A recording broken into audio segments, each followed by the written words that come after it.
delighted to be here today. Whenever I can, accept invitations like this for events like this, because it gives me an opportunity to see what's happening inside all of these respective industries and businesses and get a feel for the kind of innovation that is now going on all over the place. And I must admit, I've only been wandering around for about 20 minutes so far, and I think it's fair to say that I am quite gobsmacked, actually. And it reminded me as I was going around that this is really a part of the economy that dwells in two completely different zones. And they're both time zones and perception zones. And the time zones are all to do with what the reality looks like today. All about the regulated environment, all about the way in which government departments mandate certain behaviors, seek to incentivize other behaviors, set targets, cause delays, cause problems, etc., issue reviews, plan big new strategic statements, all of that kind of stuff that just churns endlessly, month after month after month. At the same time, you have investor perspectives on all of that, the way in which investors are now beginning to see this industry as a series of industries as a very important place where they can begin to see good returns flowing over the course of the next 10, 20 years. As you know, the figures involved in this are fairly astonishing, depending whose estimates you take, anywhere between 10 and 20 billion pounds worth of new investment opportunities to do what we have to do, not just to meet mandatory minimum targets, but actually to secure that optimum position on resource efficiency for the UK, which is what we're now all focused on. And that's enormously exciting. When you think about those investments in EFW plants, in anaerobic digestion, in the whole host of plants available, that's a big story. But we also know that there are incredible problems around planning, around public perception, around some of the controversies associated with some of the technologies being exhibited here today at the CIWM exhibition. So that's one time zone, and it's all necessarily bound up in needing to get things done to achieve certain targets and make a difference in the relatively short to medium term. And then the other time zone, which is equally much on display out there, is this extraordinary pipeline of innovation, which is now in a completely different place, as I see it, than it's ever been before. Now, admittedly, this is the first combined exhibition of its kind that there's been, and I suppose we're seeing something very different regarding the ways in which many of the companies involved in the different aspects of this industry are coming forward with new ideas about how to deal with many of these different problems. And that, for me, is what is absolutely astonishing and really very exciting. The whole notion of optimized resource efficiency to enable us to do what we need to do regarding waste and materials, do what we need to do in terms of renewable energy, do what we need to do in terms of the UK economy. This is a vast and increasingly significant sector in the economy. Not altogether certain that the UK government quite sees it in that way. Haven't exactly picked up on that during my time advising the former government and involved at a distance with the current government.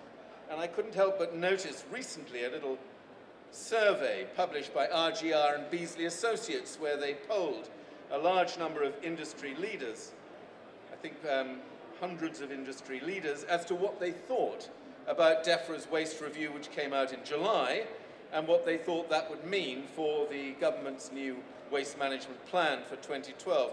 And I was intrigued to see that a very significant percentage of industry leaders represented here and elsewhere were definitely giving the thumbs down to the July waste review and seemed to have little confidence that DEFRA and the rest of government had really understood what is at stake here in terms of the next 5 to 10 years for what this industry is now going to take responsibility for.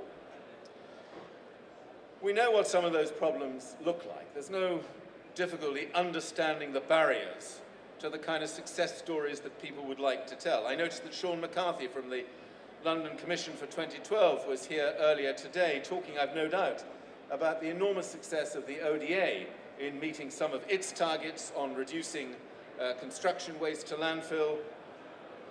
The sort of latest report they gave earlier in May today, and maybe Sean gave an updated version, was in excess of 90% diverted, 90% of journeys reduced, and these are the kind of success stories that we're now reasonably familiar with. I'm a non-executive director of a small construction and contracting company here in the UK called Wilmot Dixon. We pride ourselves on the progress that we've been able to make, working very closely with RAP and others in the Halving Waste to Landfill initiative.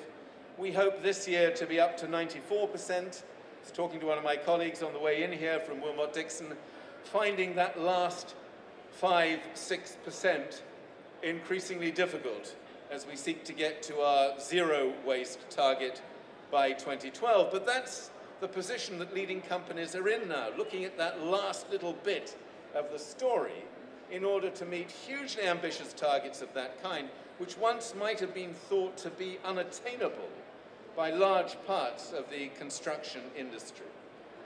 That perspective, as a non-exec director, has given me access to a lot of understanding about how complex it is to drive these change behaviours, on site in particular, and how much Wilmot Dixon has had to invest in its supply chain, working with all the different subcontractors that we're dealing with in any one project to seek to get those reductions locked in to all the contracts that we're doing through the supply chain. And watching that story develop over the last 3 years has been really absolutely amazing.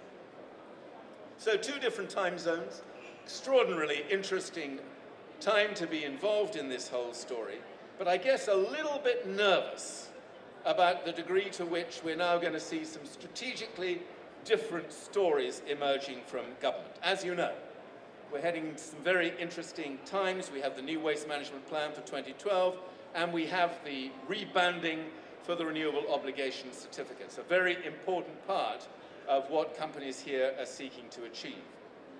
Now, I know that a lot of leaders in this industry share a frustration that I feel very strongly, that there is no real sense of setting the right kind of targets for contributing to this country's renewable energy targets. There's no real sense of this as a major contributor to that very, very demanding set of targets around renewables.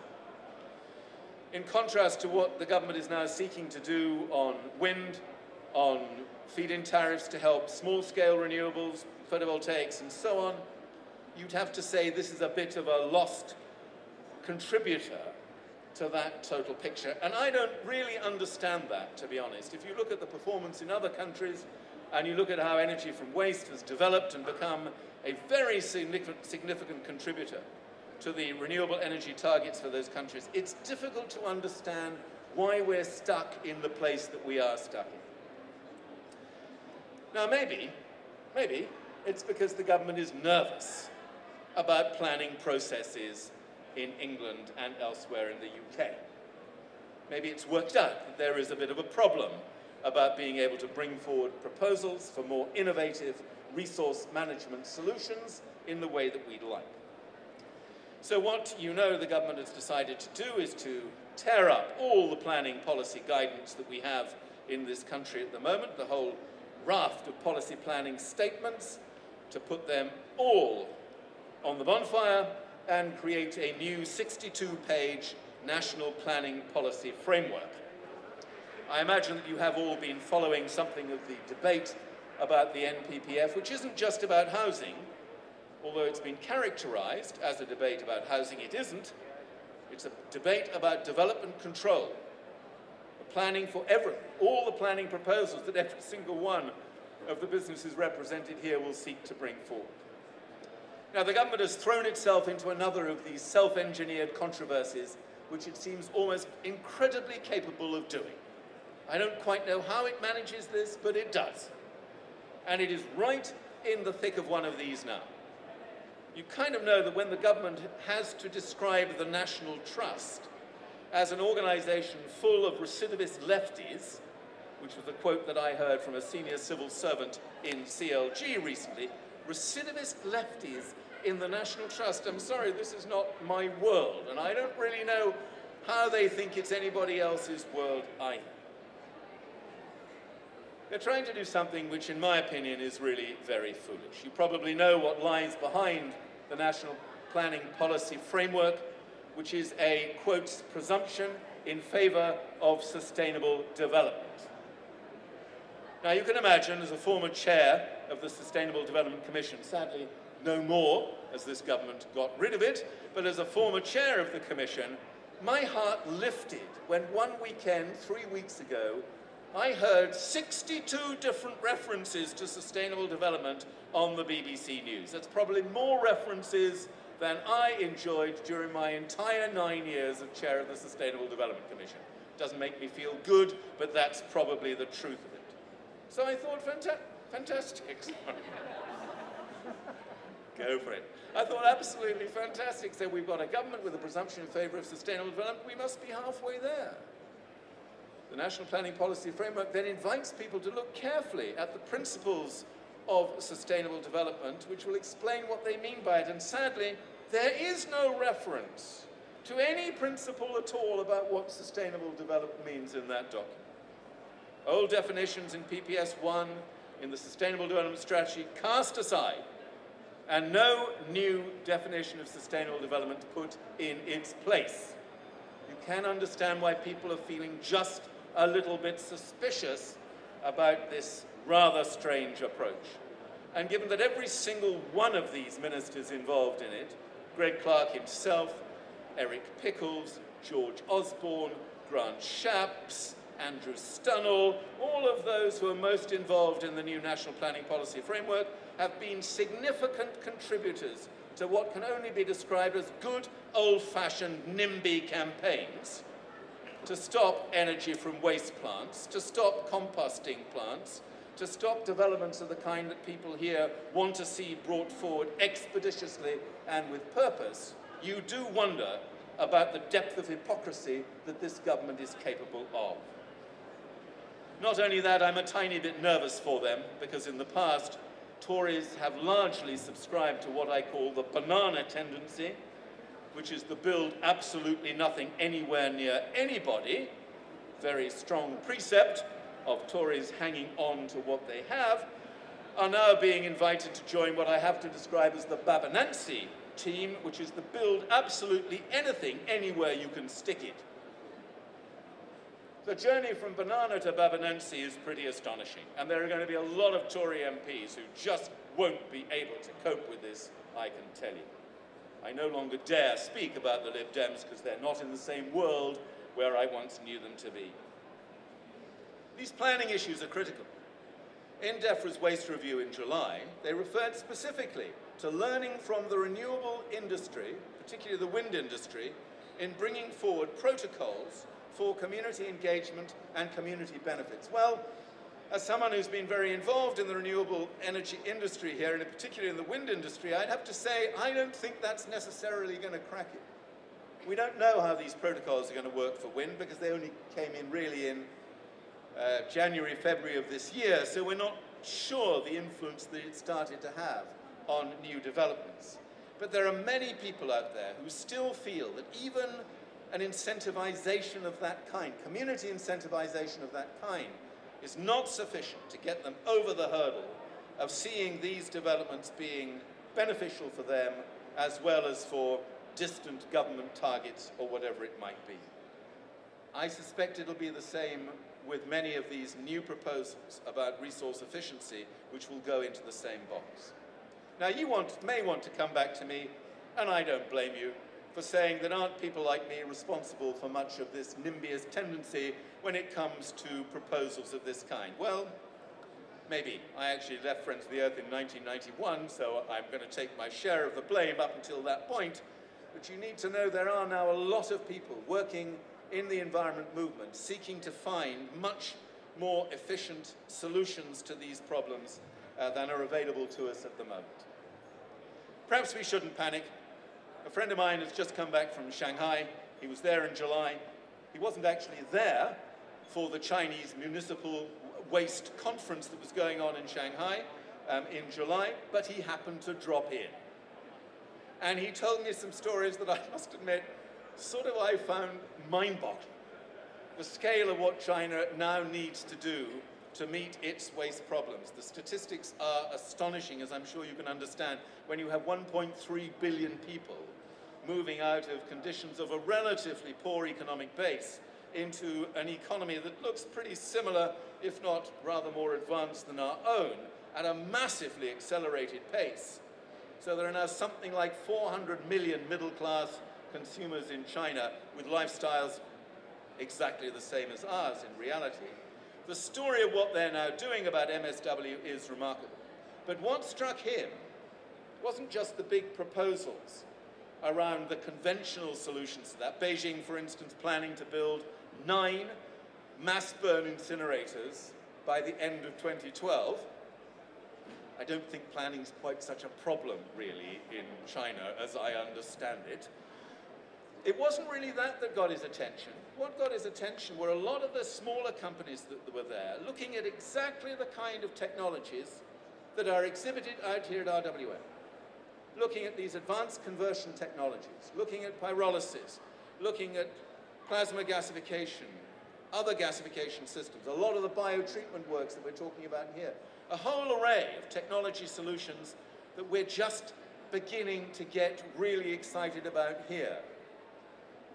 And of course what he said is, do you think China will do to this set of technologies what it's just done to renewable energy technologies, where China has gone from nowhere to being in the lead on 4 out of 5 main renewable energy sectors today, particularly photovoltaics, which is an astonishing story, as 5 big PV manufacturers in China head rapidly towards what is known as the grid parity moment, where a watt of energy derived from a PV array costs no more than the same amount a watt of energy from any other energy system, hydrocarbon-based, nuclear, whatever it might be. Grid parity for the 5 big Chinese suppliers by 2013. 2013. You need to hang on to that figure, because when you hear politicians, let alone oil companies, talk about it, you might think grid parity was somewhere out there in the 2030s. Well, it isn't. It's right here now. And what his perception was, what China did and is doing on renewable technology, renewable energy technology, is probably an indication of what they may now be planning to do around resource efficiency technologies in a way that will again startle the world. I don't know.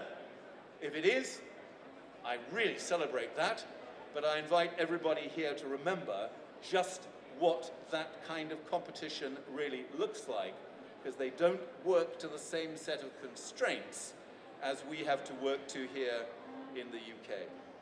Thank you.